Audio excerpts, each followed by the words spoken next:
winning prizes at saving lives. We saved millions and millions of lives with the 7 wars. And we have others that we're working on, and you know that. Many years ago, a very successful real estate developer in New York, known as Donald J. Trump, I bid on the renovation and rebuilding of this very United Nations complex. I remember it so well. I said at the time that I would do it for $500 million, rebuilding everything. It would be beautiful. I used to talk about, I'm going to give you marble floors. They're going to give you Terrazzo. I'm going to give you the best of everything. You're going to have mahogany walls. They're going to give you plastic.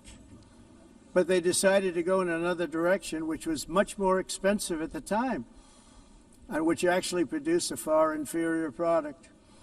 And I realized that they did not know what they were doing when it came to construction, and that their building concepts were so wrong, and the product that they were proposing to build was so bad and so costly.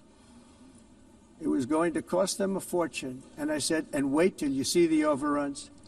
Well, I turned out to be right. They had massive cost overruns and spent between $2 and $4 billion on the building and did not even get the marble floors that I promised them.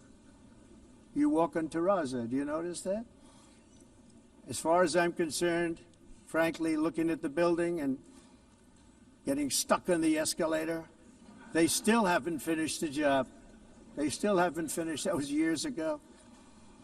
The project was so corrupt that Congress actually asked me to testify before them on the tremendous waste of money, because it turned out that they had no idea what it was, but they knew it was anywhere between $2 and $4 billion as opposed to $500 million with a guarantee.